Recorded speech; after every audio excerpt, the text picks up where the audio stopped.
سباب المسلم فسوق وقتالہ کفر،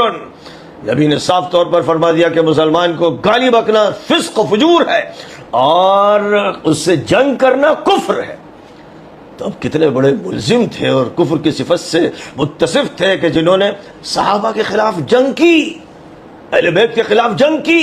ان کے خلاف ہتھیار نکال کے لائے کہ ان کو کاٹ دینا ہے، مار دینا ہے، ان کا خون بہا دینا ہے، بہایا۔ ان کے جرائم کی کوئی انتہا نہیں۔ ان کے بارے میں کل بتایا جا چکا تھا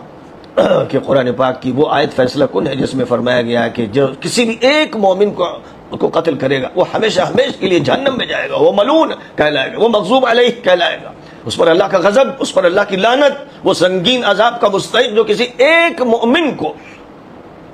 کتنا ہی معمولی کیوں نہ ہو، مزدور ہو، وہ ٹھیلے والا ہو، رکشے والا ہو، اگر وہ مومن ہے، مسلمان ہے، تو اس کا قتل کرنا اتنا بڑا جرم ہے کہ ہمیشہ ہمیشہ کی جہنم میں وہ قاتل رہے گا۔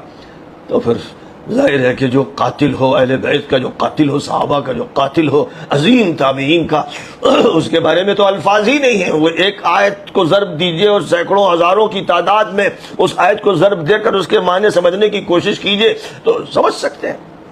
اس سے بڑا سفید جھوٹ کوئی نہیں ہے جو بولا گیا ہو۔ اس نے ایک آیت نہیں لکھی،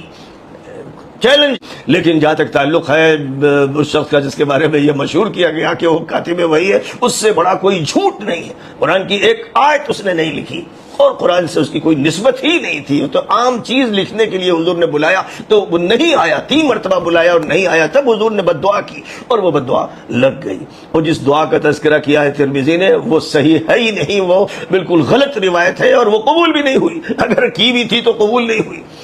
تو اس لیے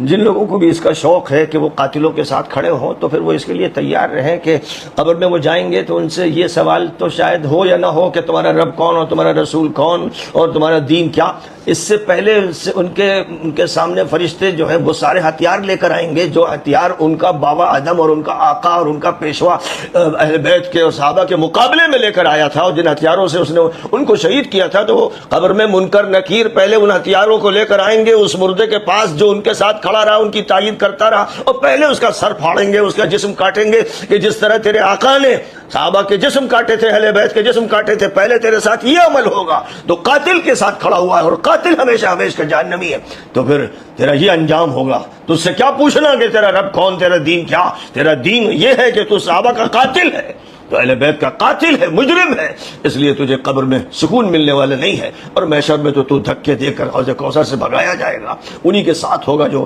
بھگائے جائیں گے اور جن کو حضور اصحابی کہیں گے، یہ تو میرے صحابہ ہیں۔ تو فرشتے بتائیں گے کہ یہ صحابہ نہیں، تو بدمعاش قسم کے لوگ تھے جنہوں نے آپ کے بعد بڑے جرائم کیے، یعنی آپ کے ساتھ تھے، یہ اٹھتے تھے، بیٹھتے تھے، سفر کرتے تھے، آپ کے ساتھ کھانا بھی کھا لیتے تھے، نماز بھی پیچھے پڑھ لیتے تھے، لیکن انہوں نے ایسے ایسے جرائم کیے کہ جس کے نتیجے میں آپ کی صحبت کا کوئی فائدہ نہیں پہنچا، بلکہ یہ کافر شمار کیے گئے اور ان کو دھکے دے کر ہٹایا جا رہا ہے۔ تو بہرحال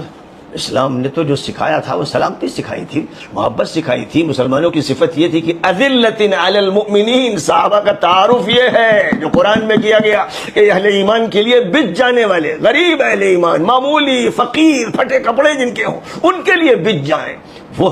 وہ تھے جو صحابہ تھے۔ اور باقی جو مسلمانوں اور بڑے بڑے صحابہ اور اہل بیت کے خلاف تلوار اور توپ لے کر آ جائیں اور ہتھیار لے کر آ جائیں، تو ان سے بڑا مجرم اور بدبخت اور شقی روئے زمین پر کوئی نہ تھا، نہ ہے، نہ ہوگا۔